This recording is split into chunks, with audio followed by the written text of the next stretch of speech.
Alright, what is going on, boys? It's Alone Courier here, and I'm here to talk to you guys today about Rfactor2 and the new Q4 2022 update drop that we've just had for the game.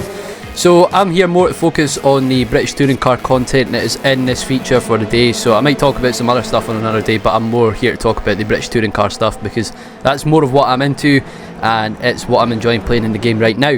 So we've had some big updates on the game that is going to be releasing soon, and we've also had some big stuff which is just released in the game.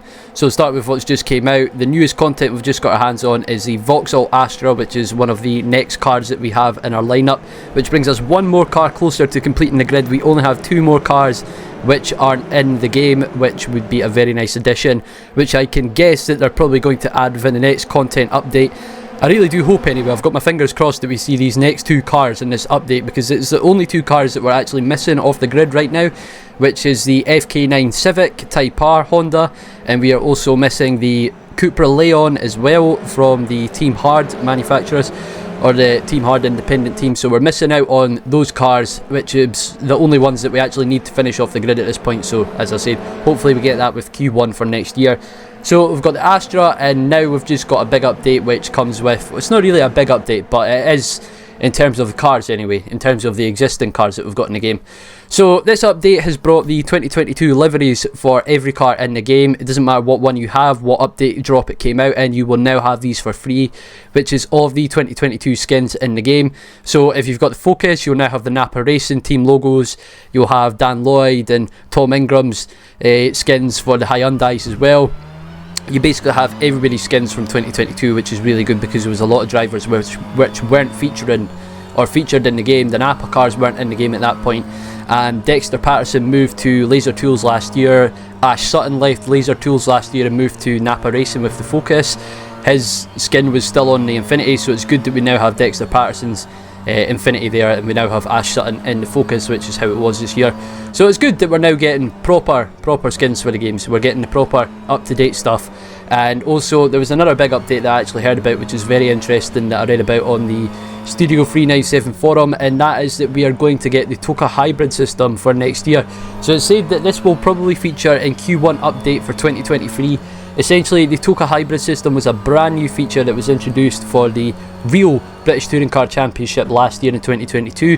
Up to that point, it had been the NGTC rule set, which basically added a lot of parity to all of the touring cars. Basically meant that there wasn't an advantage that could be possessed by a manufacturer team over an independent team by having lots of money that they can pour into their cars. Essentially, all the cars are meant to be on the same playing field, so they all run the 2-litre turbocharged engines, they all run the exact same parts in every single one of their cars. Now, for this year, this new era of British touring cars is that they're going to be using the hybrids, which they were using last year. There's still a lot of big things to change for them over the 2023 off season, so we're going to have big changes to the hybrid system for the real season of the touring cars next year. And also we're going to have the update for the hybrid system in Rfactor2 as well. So basically what they had before on the 2022 cars was a push to pass system, which was a rough stab at making a hybrid system in this game.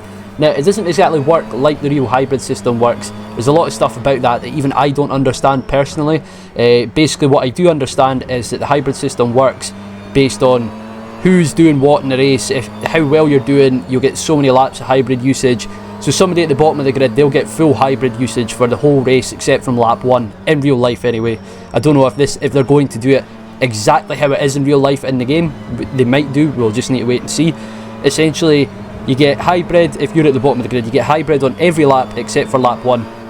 And if you're at the top of the grid, you get less hybrid than everybody else. I don't think you get as many laps of hybrid usage, so you get less than half of the full race's worth of hybrid use, whereas the bottom of the grid gets the full race worth of usage. So it basically makes it a little bit fair on those at the top of the grid, because they can't steam away from the entire grid using the hybrid system, and it essentially means that they have to use their hybrid more defensively, whereas the lower placed cars in the grid can use their hybrid systems more aggressively. They can use it to actually attack the other drivers and try and gain places, whereas those at the top of the grid will be using it defensively, as I said.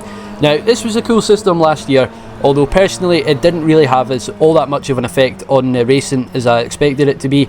Obviously, with it being the first year that hybrid was in place for the Touring Car Championship, there is a lot of maintenance and stuff like that they can generally do over the winter, and there is supposed to be a lot of rule changes that are coming with the hybrid for next year, so we'll need to wait and see how that pans out as well. And it'll be interesting to see if Studio 397 try and replicate all of this in the game, because it's a big in-depth system, you know, there's a lot to it, and it would be quite hard to replicate in a game, although it is very interesting to see if they manage to do that properly. So we just need to wait and see what happens.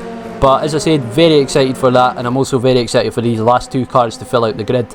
And I'm only hoping that once we have the full current up-to-date BTCC roster of cars, that maybe we can start getting some classic cars in there as well.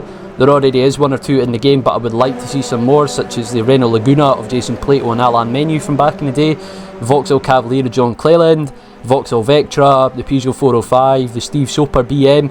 You know, there is so many cars, classic cars from way back in the day in the Super Tourer era of British Touring Car Championship, that I would like to see them end up in this game.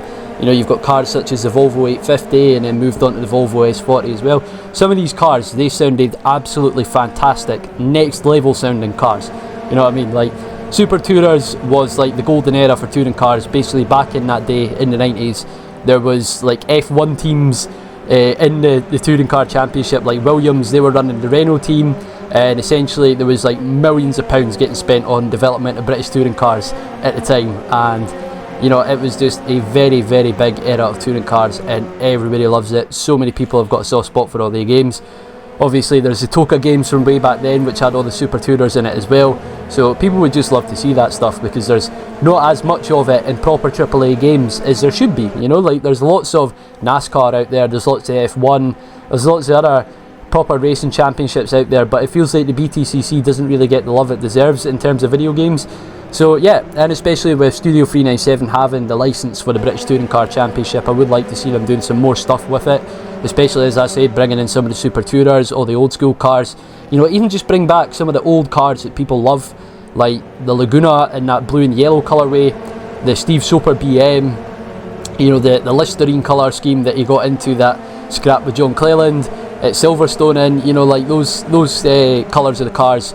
You know, like, people would just love to see them come back, and I would as well, and it just means that there's more content to play around with in the game for people that prefer the touring cars and the tin top style racing over the GT3 and all these other type of cars, because they're fun to use, but I generally prefer using the touring cars and V8 supercar stuff myself, so I'd like to see a lot more of those type of cars in the game.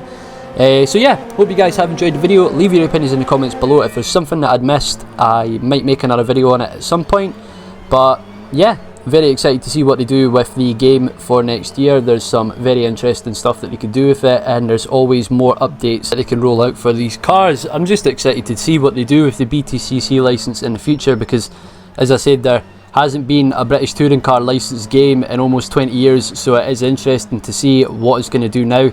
So yeah, hope you guys have enjoyed the video. Leave your comments and leave your opinions in the comments below, and I'll see you on the next one.